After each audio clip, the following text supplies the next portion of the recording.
Olá, internautas da Jovem Pan Online, seja muito bem-vindo novamente a este espaço online, esse espaço de discussão, entrevistas, debate, informação. Hoje nós vamos falar sobre o meio ambiente. Você imagina, você já teve, na verdade, você já parou para pensar sobre os pequenos detalhes que podem fazer a diferença e podem contribuir com o meio ambiente?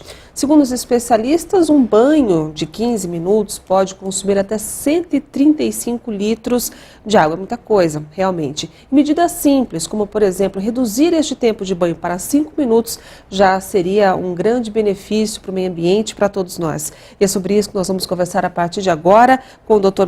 Marcelo Holland Zovico, ele que é um professor de gestão ambiental do MBA da Unibero, ele também é membro da ONG Preservação de Limeira de São Paulo e um dos diretores da revista Inove Ambiental. Doutor Marcelo, muito obrigada por sua presença. Obrigado. Uma boa tarde para o senhor. Boa tarde, muito obrigado aos telespectadores e parabéns pelo programa. É um excelente programa que tenho certeza que tem contribuído muito para o conhecimento das pessoas. Parabéns.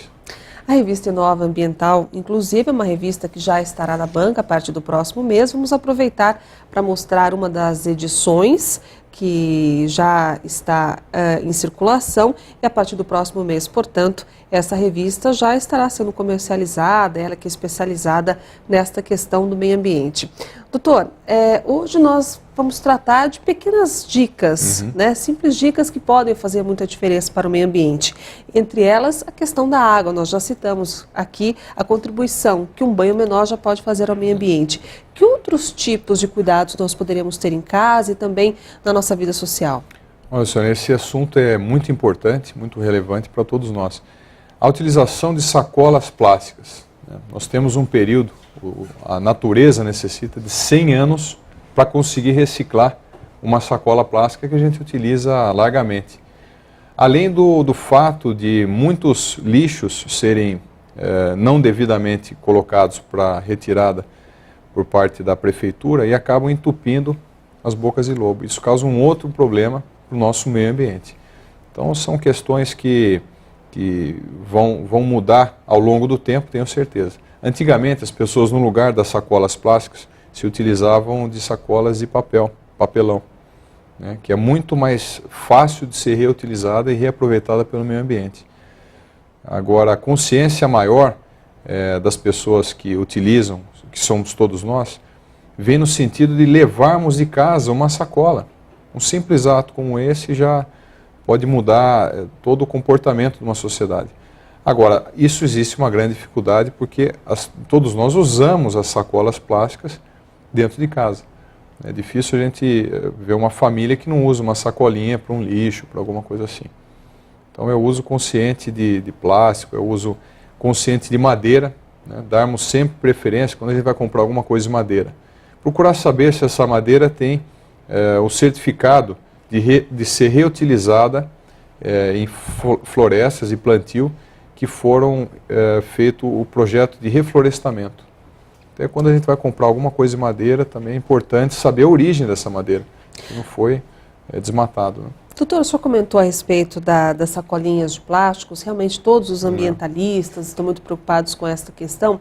Nós tivemos uma iniciativa no interior de São Paulo, como já havia comentado com o senhor, a respeito de sacolinhas de supermercado biodegradáveis. Ou seja, o intuito é muito bacana, uma iniciativa pioneira no sentido de se tentar proteger o meio ambiente. Mas até que ponto é eficaz? Ele é eficaz no ponto de a estrutura dessa sacola, a estrutura molecular, consiga ser reutilizada pelo meio ambiente. Os estudos mais recentes mostram que estão próximos de chegar a esse ponto ideal. Mas eu tenho a impressão, por algumas pesquisas que já fiz a respeito, que ainda não chegou nesse ponto. Mas a iniciativa já faz com que as pessoas reflitam, já tenham consciência.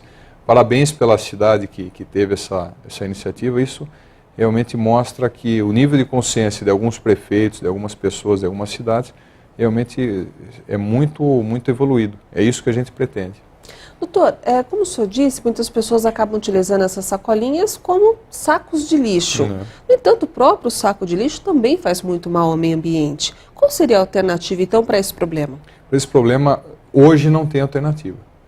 A diferença é que a sacolinha, muitas delas a quantidade imensa que elas são jogadas no meio ambiente dificulta muito o trabalho de quem faz a coleta seletiva. Ao passo que um saco grande é muito mais fácil de ser tirado do meio ambiente pelas empresas que reciclam. Então o lixo todo ainda não é reaproveitado. A quantidade de materiais recicláveis no Brasil apenas atinge um grau de excelência nas latas de alumínio. Esse chega a aproximadamente mais de 90% das latas de alumínio são 100% recicladas. Já o plástico é uma quantidade muito pequena, a não ser 50% das garrafas, chamada garrafa PET, aquela garrafa maior. Essa consegue pelo menos um aproveitamento de metade das que são jogadas no mercado.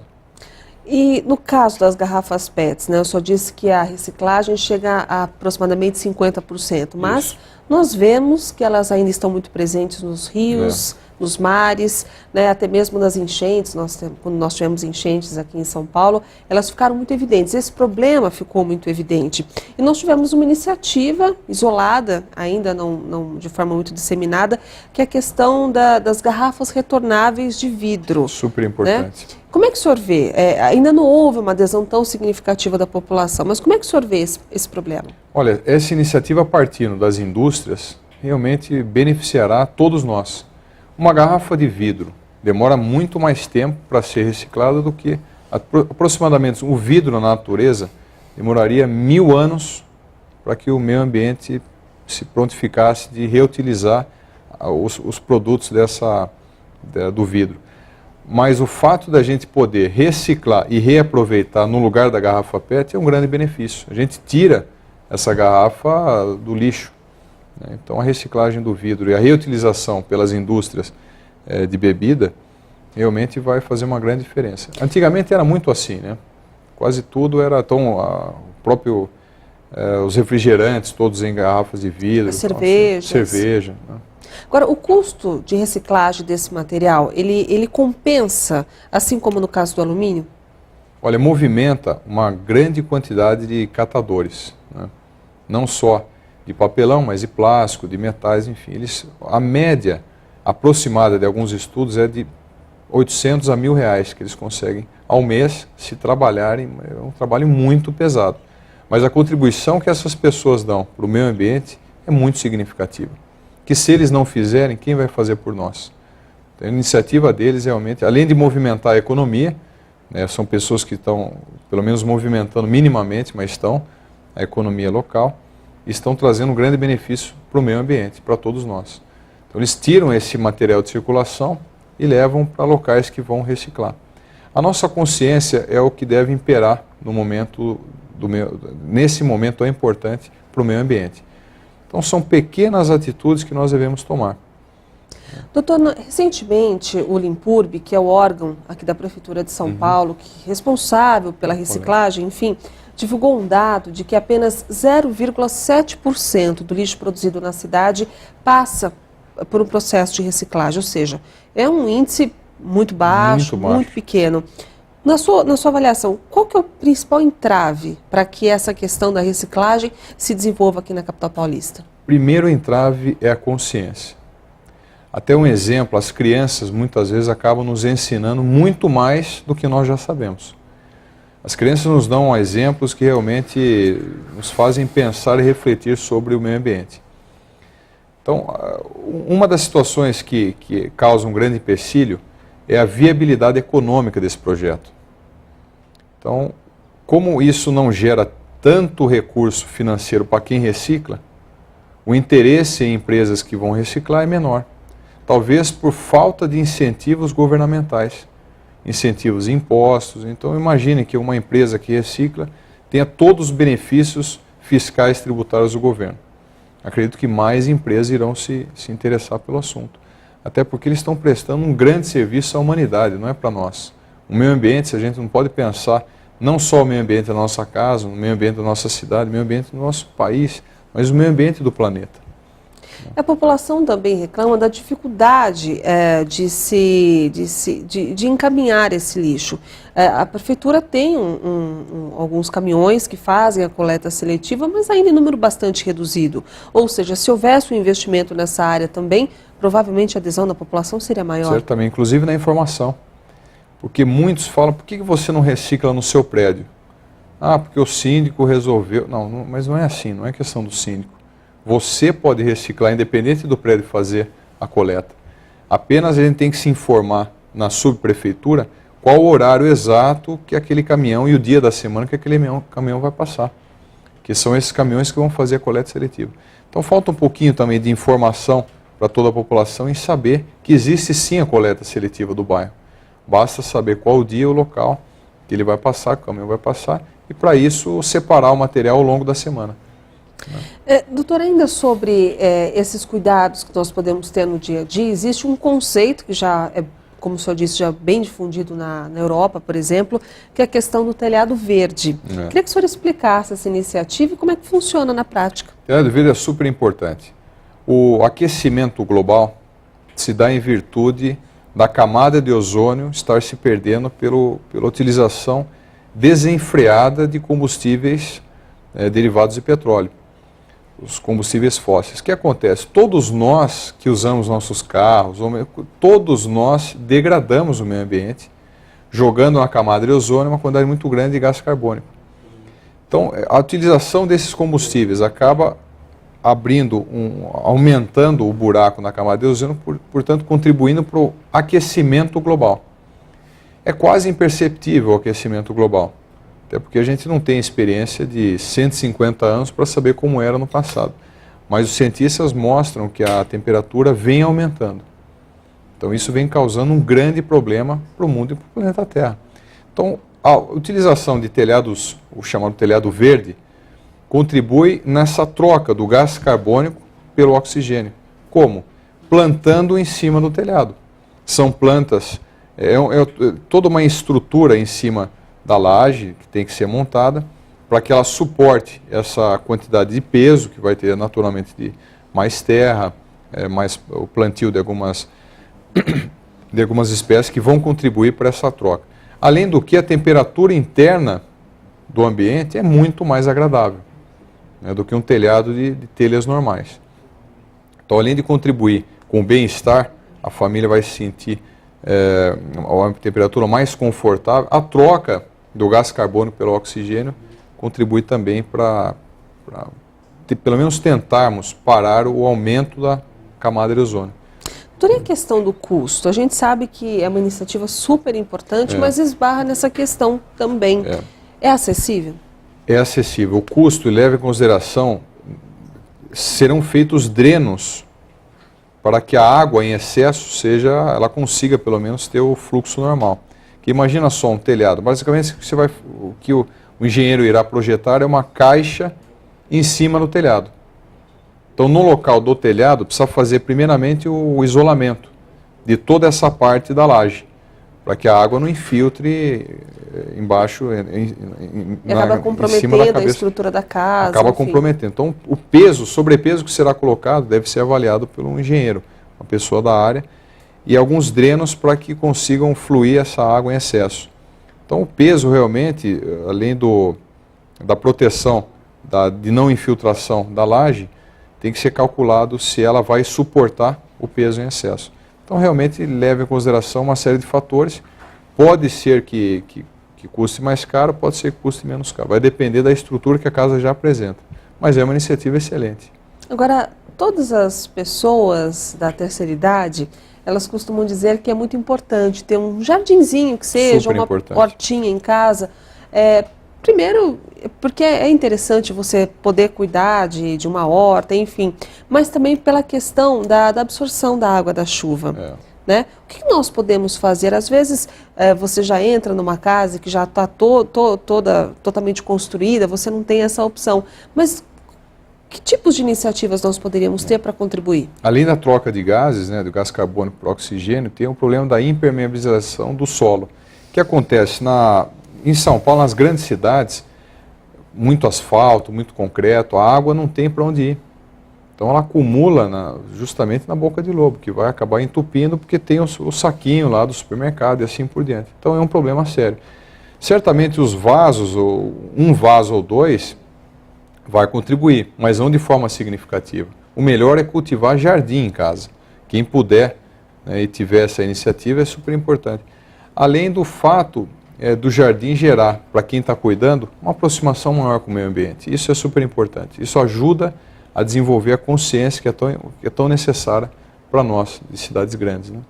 E o reaproveitamento dos alimentos? Como é que pode ser feito? Ele pode ser feito principalmente casca de ovo e casca de legumes, então, com batata, mesmo tomate, enfim, é possível separar a casca para adubar o solo, adubar a terra. Isso é uma iniciativa super importante, uma pequena iniciativa que já vai tirar esses materiais do lixo e já vai ser reaproveitado pelo solo. E para quem não tem jardim em casa?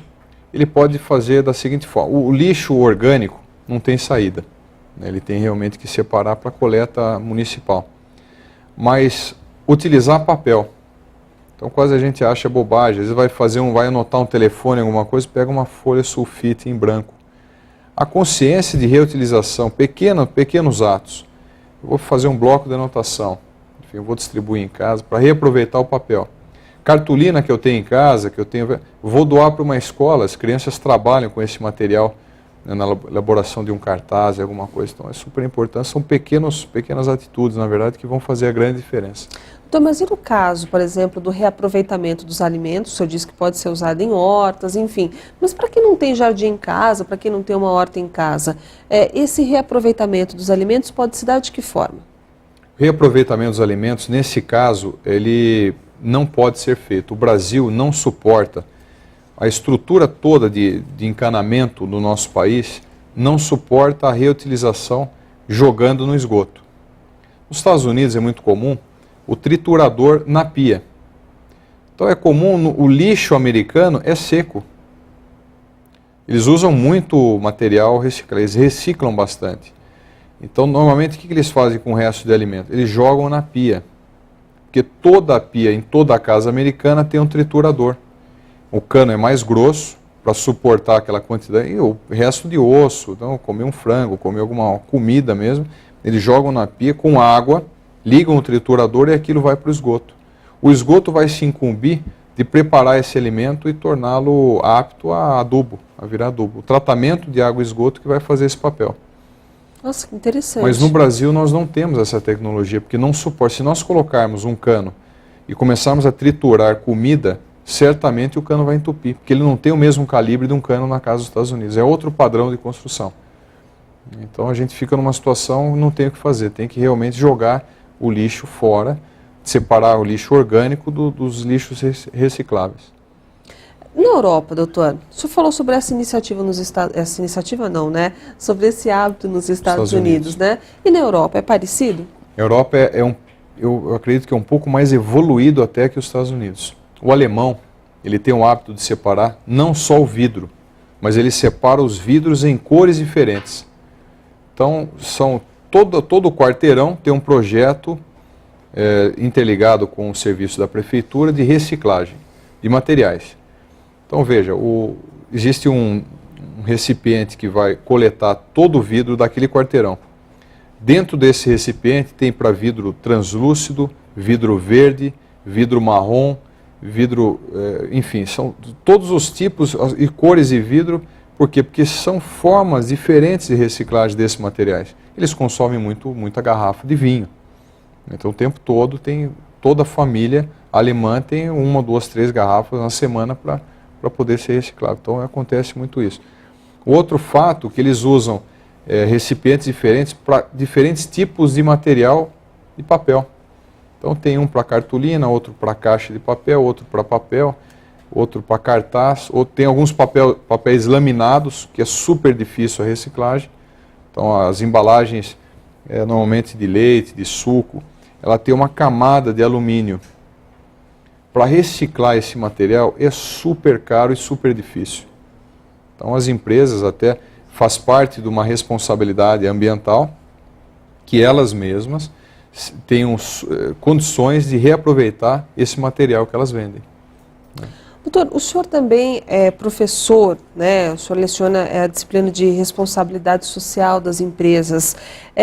Hoje, como é que o senhor está vendo essa preocupação das empresas? Muitas, obviamente, querem, fazem, mostram isso, mostram os resultados positivos que já obtiveram no que diz respeito à responsabilidade social. Mas como é que o senhor acha que está a adesão hoje das empresas em relação a isso? Olha, muito positiva. As empresas maiores, todas elas fazem até parte da gestão de um CEO, de um presidente, de um diretor, a responsabilidade social ambiental. As empresas familiares, que têm ainda uma estrutura, muitas vezes uma estrutura grande, mas ainda não aquela forma de conduzir das multinacionais. E essas empresas já estão aderindo a alguns projetos, alguns pontos de responsabilidade ambiental, dentro de suas fábricas, enfim. Isso mostra que a consciência, de forma geral, tem aumentado. E reflexo disso foi o último encontro mundial para tratar do meio ambiente.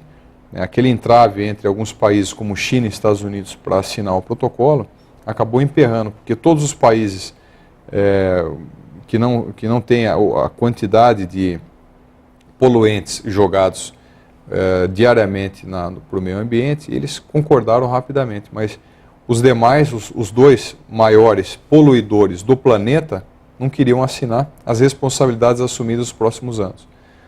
Porém, os outros países que assinaram fizeram protestos, isso acabou gerando, ao final do Congresso, que houvesse um pacto reduzido do qual eles tinham proposto, mas já houve uma assinatura de responsabilidade social para os próximos anos. Essa é a maior dificuldade. O ambientalista, ele se preocupa com o planeta Terra.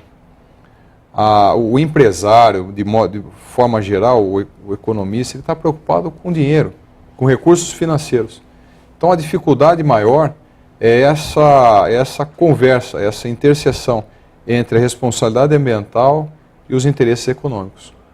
É isso que vai gerar uma consciência maior. E o fato dos Estados Unidos e da China terem se posicionado dessa forma, atrasa em quanto todo esse processo de desenvolvimento atrasa global? Totalmente. Na verdade, isso gera um problema muito sério em todo o sistema global. Porque, veja, se os Estados Unidos assinasse e a China se comprometendo, portanto, a reduzir essa emissão de poluentes, certamente que a camada de ozônio não seria tão agravada como será nos próximos anos. Então, a responsabilidade deles para o planeta Terra é muito maior do que qualquer um.